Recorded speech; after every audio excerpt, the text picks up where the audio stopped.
Jenderal, ini kan ramai ya, banyak publik yang mempertanyakan terkait kesaksian Reza Gladys yang berbeda, Jenderal.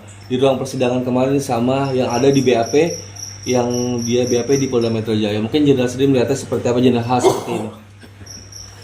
Baik, terima kasih. Ya. Assalamualaikum warahmatullahi wabarakatuh. Selamat malam dan salam sejahtera untuk kita semua. Jadi kalau publik melihat situasional itu menyatakan bahwa berbeda antara BAP dengan apa yang disampaikan, kan begitu ya? Emang publik membaca itu isi BAP? Saya tanya kembali kepada media, emang publik tuh membaca isi BAP-nya? Kan nggak membaca. Apa yang didakwakan kan ada substansinya kan gitu. Kemudian kan tidak seluruhnya diketahui oleh publik juga dan tidak mengerti di mana relevansinya. Cuma di dalam fakta persidangan ya, yang saya sampaikan bahwa apa yang disampaikan Reza Gladys di BAP itu harus sesuai. Kalau tidak sesuai ya, itu justru langkah blunder daripada pihak Reza Gladys. Itu kira-kira ya.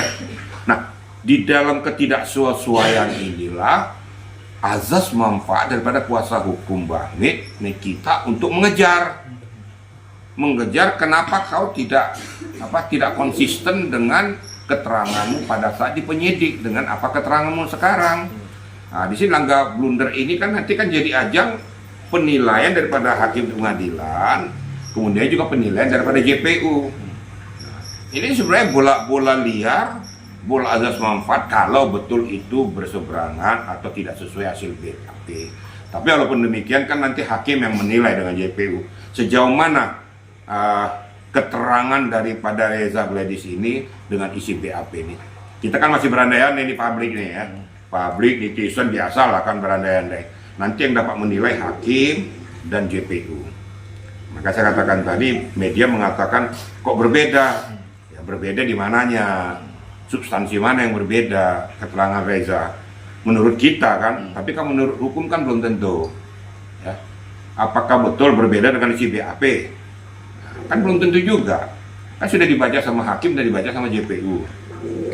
Nanti disitulah kalau memang betul, ya itu berbeda isi antara keterangan Reza dengan isi BAP-nya ya. Itulah peluang bagi pihak Nikita untuk ngececer.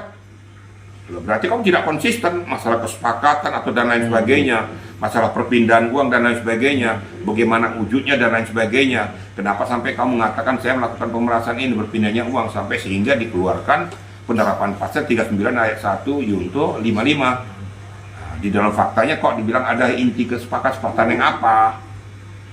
Dalam hal apa? Terus kalau seandainya ada kesepakatan, kenapa kamu laporkan? Nah, kan ini nanti kan dikejar semuanya. Nah, kenapa sampai penyidik langsung bisa membuat suatu keputusan bahwa Nikita diduga telah melakukan suatu perbuatan tindak pidana pemerasan. Makanya dia ditahan, dikenakan lagi TPPU. Disinilah saya bilang kepiawaian masing-masing pengacara Nikita maupun Reza saling adu data, adu fakta, adu argumentasi sehingga di mana dan apa dan bagaimana untuk dapat meyakinkan hakim untuk sebelum mengambil suatu keputusan. Dan di situ juga akan benang merahnya nanti JP akan melihat ya apakah dia melakukan tuntutan apa. Jangan tahu, jaksa bisa aja melakukan tuntutan bebas loh ya. Makanya karena dilihat beberapa tongseng tidak sesuai dengan ini, kalau tidak konsisten bisa saja terjadi. Ya kita lihat aja fakta persidangan. Ya mudah-mudahan kedua belah pihak bisa mencari jalan keluarnya masing-masing. Nah, saya berada di tengah-tengah, saya hanya berbicara tentang akidah hukum.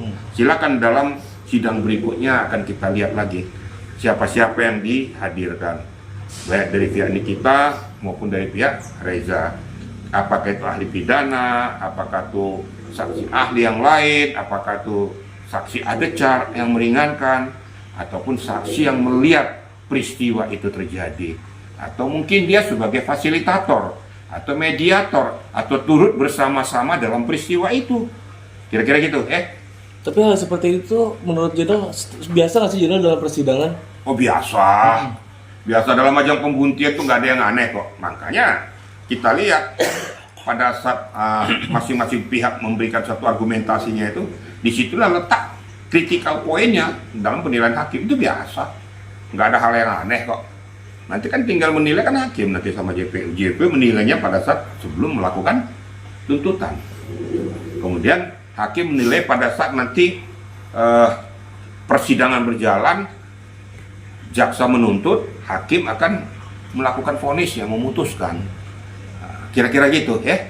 Mengenai ramai juga setelah persidangan kemarin, ternyata ada video beredar dari lawan Nikita Mirzani yang mengunggah di media sosial saat Nikita Mirzani main handphone menunggu persidangan tuh gimana sih? Katanya Ya, ada kelalaian dari ini kan petugas. sudah penilaian subjektif ya. Kita juga janganlah hal-hal yang kecil seperti kayak gitu. Lah, nyatanya dia diperbolehkan kok pegang HP pada saat itu. Nah, dia main HP kan sebelum persidangan toh. Kecuali kalau dalam persidangan dia main-main HP itu salah. Tapi pada sebelum persidangan dia menggunakan HP kan diperbolehkan, kan ada pengawas di situ. Kan ada yang melihat, kan terbuka untuk umum. Jadi jangan itu dibikin jadi ajang untuk menjatuhkan atau menyudutkan Nikita juga. Itu nggak boleh. Kita harus adil ya. Kita harus adil, asal equal. Hal-hal yang tidak mendasar nggak usah diangkat menjadi pokok permasalahan. Kemudian disantap oleh publik.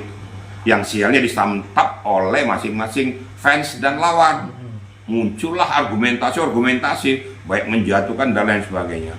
Nah, menurut hemat saya, itu suatu hal yang wajar-wajar saja. Nikita melakukan itu, ya dia diberikan kesempatan untuk memegang kok, depan umum kok. Dan itu sebelum fakta persidangan berjalan. Jadi nggak ada yang aneh menurut saya. Kira-kira gitu ya.